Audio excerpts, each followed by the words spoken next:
Hi, this is Roberta. I haven't done a video in quite a while, and I thought I would come to you, and I probably should have done this sooner, just to talk a little bit about my process, which looks like a hot mess and might be.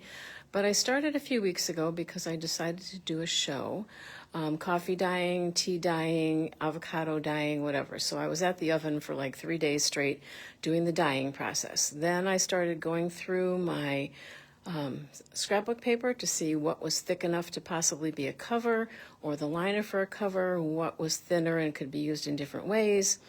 So then while I was on vacation, I started making these, and I got kind of hooked on it, I will admit. So these used some digitals that I had bits and pieces of. They used some scrapbook paper, and I don't even know what else, you name it, maybe some book pages. So I started making these pockets. In this case, I was using junk mail envelopes because we all know there is no shortage of those. This one had a window in it. I'm doing this holding my hand, not with a tripod, so please forgive me, but it also lets me give you a close-up look. So you see that there's an image that shows through the window, and there is a pull tab up here. I'm going to have to get real close to do this. Excuse me. And the pull tab, well, maybe I'm not going to be able to get it to pull out, but you get the idea. It comes out, and that is the image that's on the card that's in there, but there's coffee dyed paper on the back so that it can be written on like a journal card. Just so you can see it, this thing sitting here next to me I picked up at the Dollar Tree for $1.25, and it's a glass cutting board, and it's coming in very handy for paints and glue and things that I want to be able to clean up easily. All right, I also made some of these double pockets where I will sew them into the signature. What you're looking at right there is just some drop paper from some jelly printing experiments and painting experiments.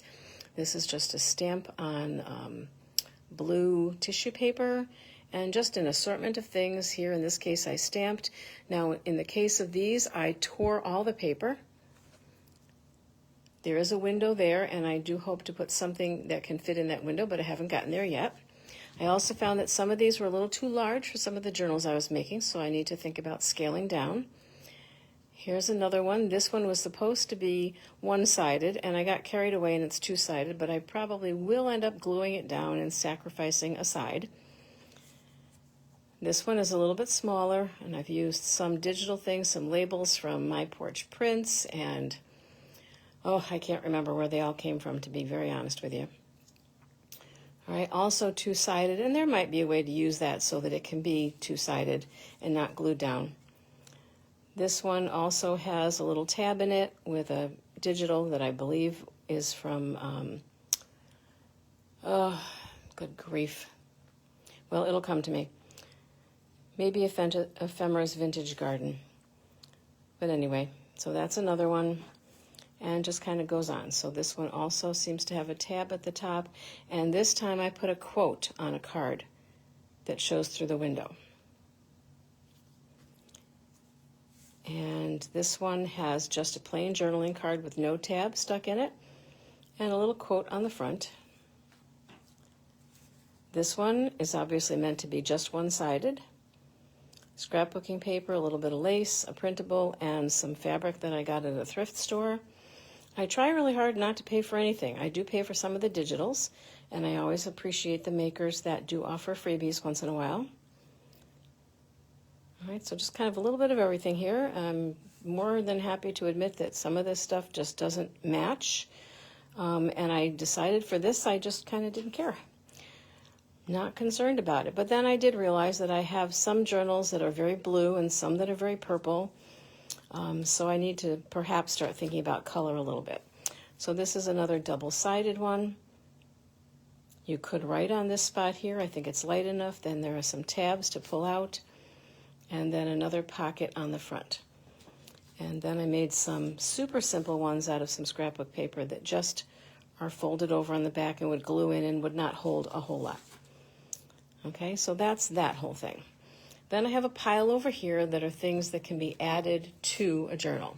So I've got coffee dyed, tea dyed, and avocado dyed index cards. I've got some sheets out of a Wildflowers of North America book that I picked up in a thrift store. This is a printable. This is an Ephemera's Vintage Garden printable. I thought I would do a butterfly themed journal. These are from G. Carey. So those are her printables. She has a Facebook group. This is what happens, what a printable looks like when your printer is running out of ink. And still, I think I'll find a way to use it because I hate to waste it. This is just a piece of paper that I put through my Stamp and Cut and Emboss machine with a corrugated embossing folder and then just added some color to. I don't know exactly what I'm going to do with it, but it's there. I get a lot of these postcards in the mail, advertisements for restaurants, exterminators, you name it. And so sometimes I turn those into cards. This thing here is very interesting. So this piece of paper that's covering this journal was given to me by a woman who travels to Italy quite frequently. And when she comes home from Italy, she always brings with her a panettone bread or more than one panettone bread. It's kind of like the Italian version of a fruit cake, but much better. And this particular brand, every time they put one out, it's made with a different cover. So the boxes or the packages that they come in are different. And she took one look at it and decided it was something that I would probably want, and she was right. So I also used a Kodiak cake pancake box to make the cover. And consensus among the people who were watching me doing this every day was that we should leave that on. Now, if the person who ever gets this journal decides they don't like it, it can just be covered up with a piece of ribbon or something. So it's pretty nice. And I'm going to have 3 signatures. Sorry, I just realized I can't turn it. It will be 3 signatures attached to a piece of fabric when I'm done. And I'll be happy to show that to you when I'm done. And then there are just some scraps of the paper that I couldn't bear to throw out. This little package of stationery I just found at a thrift store the other day for $4, and there's lots of papers and envelopes in it, so I decided to get them. I do a lot with the packing paper from Amazon boxes and little bags and whatnot. This is a Tim Holtz stamp set that I just recently got. Well, I'm not going to take it out, but it's Stampers Anonymous. I don't know if it has a name. I feel like it does. It's just got a zillion little tiny stamps on it, and I think I can use that for something. And then I've got these little containers, which you might recognize if you shop at Bath & Body Works.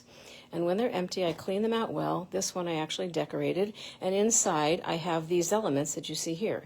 I have some die-cut flowers and butterflies and greenery and other things in there.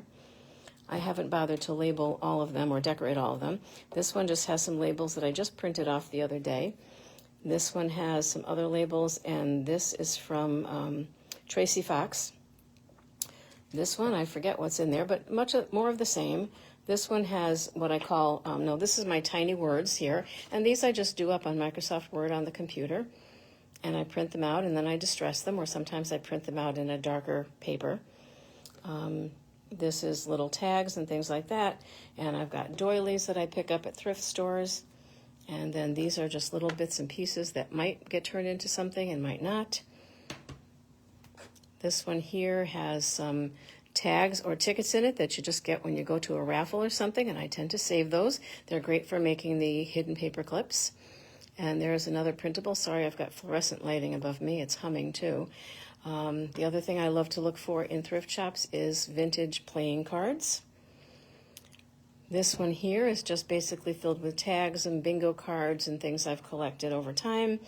And this one has little pieces of things that I've printed over time. Don't know if I'll use them or not. I'm not quite sure where those came from. I don't really use those. I've got my Tim Holtz Distress ink.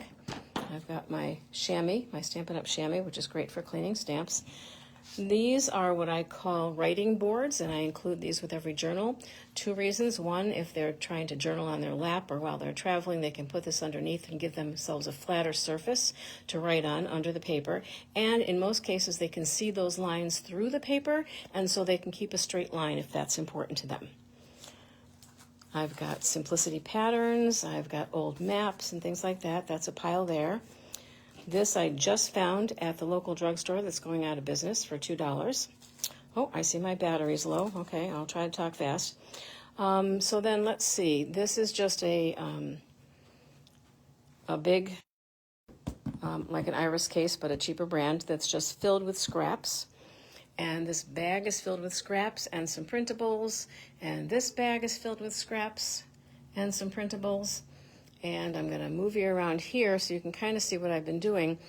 I bought also at that drugstore that was going out of business, I bought some Ziploc bags, and I've decided that as I go through and decide which pieces are going to go in which journals, I'm laying the bags out and putting the pieces on top of the bags.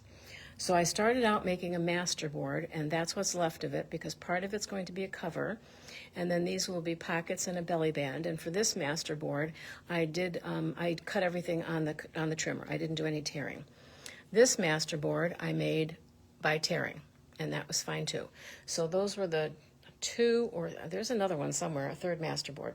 But anyway, and then my favorite tools to use are matte medium in whatever brand I can find that's on sale. So I use Liquitex, I use the TCW, I use the Liquitex matte medium, but that's liquid, so it's a little messier sometimes. I also use the Decoupage, as long as it's in matte. Occasionally I want the shiny, but not always. I just brought some of my washi tapes, and let me tell you, this is maybe a 20th of the washi tapes that I have. One of my favorite glues for journals is Fabri-Tac, but I also use the matte gel as a glue. And then these little bottles contain the Tombow Mono liquid glue. And I just put them in these bottles because they're really tiny and let me get into small spaces. And I sometimes use a blending brush to add some color to things or to just distress things. And sometimes I use the daubers that you can see over here. So that's the process, and I'll try to let you in on a little bit more as I go along, because I realized I kind of should be doing that. I'm not working from home. I'm working at another place where I was able to have access to a very long table, and that makes life much easier. And there are no cats jumping on this table while I'm working, and that makes life much easier. So if you have any questions, let me know. Any comments, any suggestions, I'd love to hear them. Thanks for watching, and I will upload this to my YouTube channel by the same name shortly.